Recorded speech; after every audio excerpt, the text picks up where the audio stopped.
Hello, my name is Anna. I'm a digital fantasy artist, and today I'm going to be talking to you guys about my whole painting process.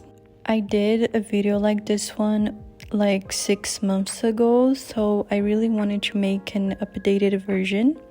If you want to check the other video, it's right here. I'm going to leave the link here. And in that video, I did make some complicated backgrounds, but I really wanted to show how I deal with having to paint more detailed backgrounds. So I really hope you guys find this helpful and that you enjoy. So the first step, as you can see, is thumbnailing. And honestly, you can just see how messy my sketch is. It's something that I just try to get a good composition and idea in. This is the final sketch, and don't worry so much about the lines, just go with your gut, And this is me starting the final sketch. I usually do 2 layers of sketches because the thumbnail is always so messy. You can't really base it to make a good sketch. So just take your time with the sketches, just have fun on the thumbnail. It's really not supposed to take you so long, but in the sketches, try to maybe try to find new solutions for the problems you're facing and maybe new forms of composition before you settle down on a final sketch. Just remember that the sketch is supposed to really help you, and if it's not good, then nothing is going to work. So before you actually go to the last layer of sketch, you should be really sure that that's what you want to do and that's where you want the painting to go, because afterwards it's going to be really hard to try and change that. And don't forget to literally make the biggest mood board and reference sheet you can get for the best outcome on a sketch. This is like my second time trying to make a sketch. You can see it's still messy and not really defined. And this is my final sketch.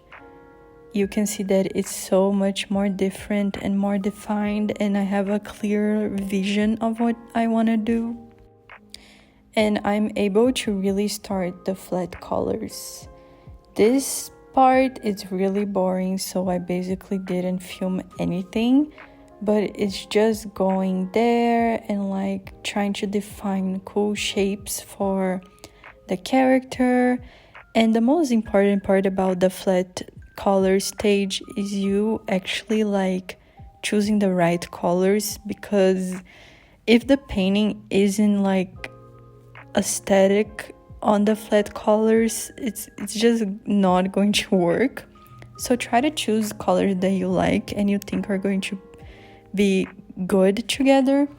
You can see that I struggled a bit with that because the colors aren't really pretty, but it was a night scene and I was just trying to get more of the base colors in and not actually worry so much about how the shadows are going to look and how the light is going to work. So if you are in a situation where you think your flat colors don't look as pretty as they could be, don't worry, because you still have time to fix them. But ideally, they should look good. This is my final flat colors. You can see that everything's separated in the specific layer that it's supposed to be. Don't messy paint because that's not going to work. And now we're going to go to the shadow and light. For the shadow and light, you don't need anything more than just a soft general brush, but it's honestly the most important step of all, because it's when you're going to decide where the light is going to come from and how it's going to reflect your character. So it's really important for you to get this part right. And yeah, don't overcomplicate it, because it's supposed to look okay when you zoom out, but don't think it's the hardest thing of the world. And if you find any difficulties, go search up more reference, because maybe you just need more reference sheets and more images for you to understand how the light you want to do actually works.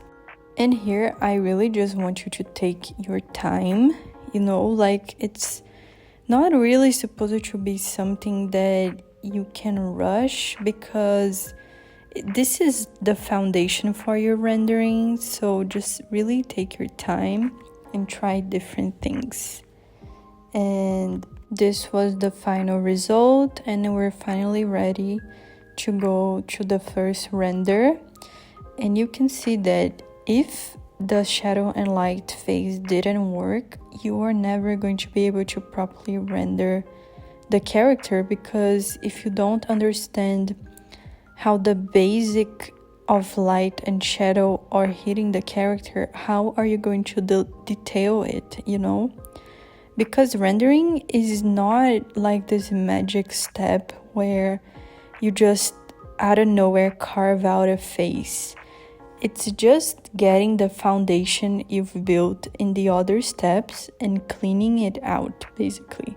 So don't think this step is going to save you, because it won't. It's just a reflection of how well you did the other steps. And you're not supposed to be afraid of rendering either. Like, it's just a step like any other, and the only thing that rendering does is it takes a lot of your time. So just put on a show that you like, or I don't know, call a friend and work. I think the mental strength that you need to have for rendering is underrated, because it's something that's going to take so long, and it's going to take so much of your time, and it's the part where things need to start looking better, like if your painting looked really bad during all the other steps, rendering is when you can finally kind of save it and make it look prettier and stuff. So this is the part where you really need to focus. And again, if you find any major difficulties, I urge you to find more references or just take a break. Sometimes just sitting down and looking at something else really helps. So remember to be kind to yourself and to take breaks.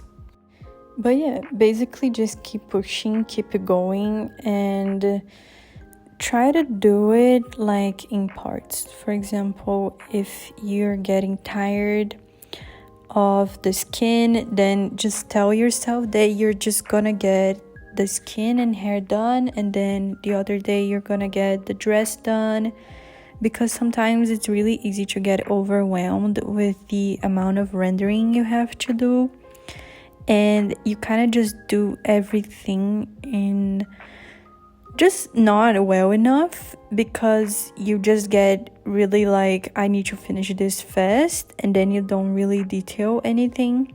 So something that really helps me is basically just trying to separate days where I have certain expectations of myself and really giving my all to each step, So if I feel like I'm not in a good day to paint the details of the dress, I'm not going to like force myself to do that. I can just wait until the next day.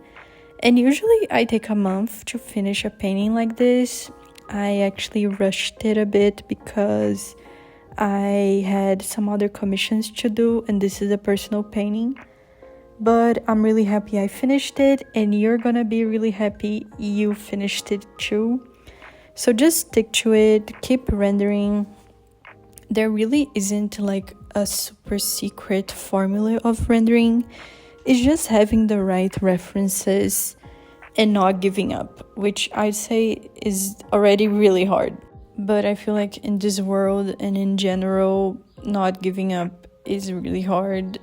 But if you want to be better, you just gotta go with it. And if you're having like anxiety crisis, like just thinking, oh my god, this is the worst painting I ever did, it's never gonna look good, just keep going, because you're gonna want to give up, like especially in a painting as big as this one.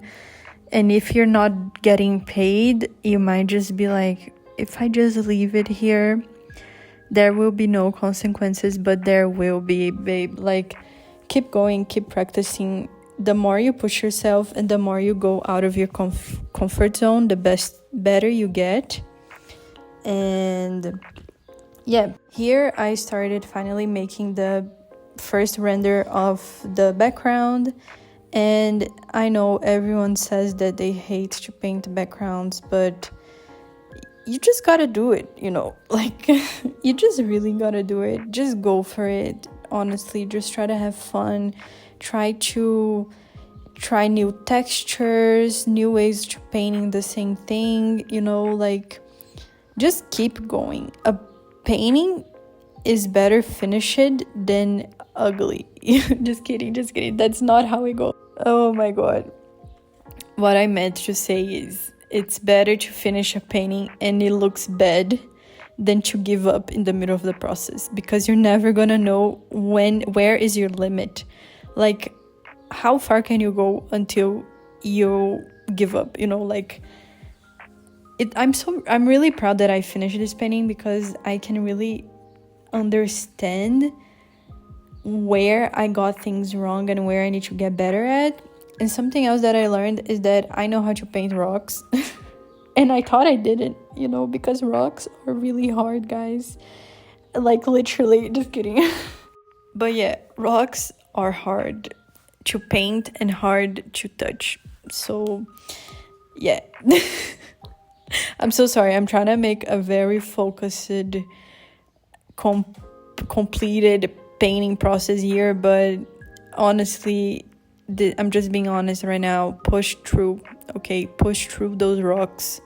Keep painting those rocks. And whatever it is that you're painting, could be a forest, could be, I don't even know, like water. Get references. If you need to take a break, go for a walk, pet your dog, and then come back.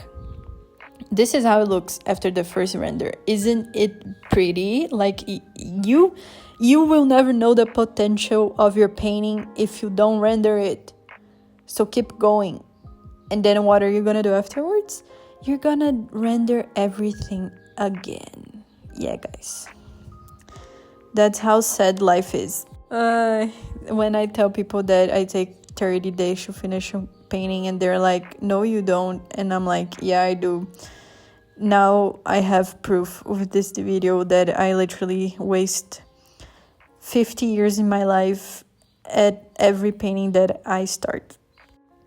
But yeah, here you're gonna try not to die, and you're just gonna clean the whole painting out.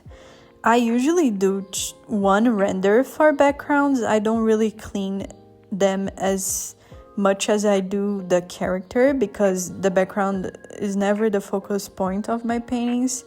But if you think your background needs a second rendering, feel free to do so. But if you have rendered it well in the first render, then I don't really see the point on rendering it again. And yeah, just keep going. This second rendering is about your focal point. Like, spend more time on your focal point and then in the other steps. And just keep cleaning it, get more references, zoom in more, like you can finally really zoom in, and keep going. I have no idea if this tutorial is like working, because I learned much better when I look at someone else doing their thing. So if you have any questions, feel free to drop them down below, that I will answer to you as soon as I can. And don't forget to subscribe, please. But yeah, you just gotta go clean it, babe. Like, think about the texture of the thing that you're painting and try to make it similar, and try not to give up in the process. Yeah, because I swear to God, this painting was so huge. It was like so huge. There was so many details to like edit. And something else that I had to do, this is my second rendering. You can see it's like 50 times better. And now this is the best and most fun part, is the textures and final details. And I just basically do, like, I wanted to have a really magical part of this painting and kind of like, you know, like these magic things coming out. So just have fun, you know, add some textures, add some like freckles to your characters. This part you basically just have fun. So just use those texture brushes you never use and have fun. But yeah, guys,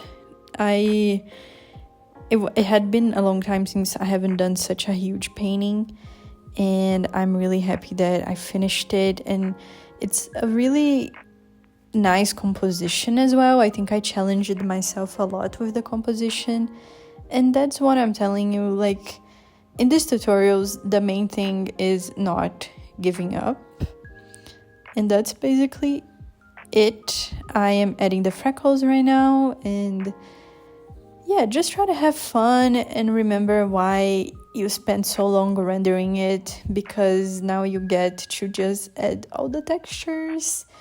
And remember to always make it seem like the character is in the environment. So maybe add some like color dodge, add some extra shadows, just like really have fun with it. Again, I just really hope this tutorial made sense, because that's literally what I do. I follow these same steps for absolutely every single painting I paint, and it just depends. Sometimes they don't have a background, so I don't render a background, and sometimes it's a portrait, so sometimes I only have to worry really about the face and stuff. But yeah, that's basically it. I really love challenging myself, and I am really proud of this painting, even though I wish the dress looked a bit better. And here are the close-ups. You can see that I didn't really detail it as much as I could. But yeah, here is the final image. I'm really happy with it. And yeah, I'll see you in the next one. Bye.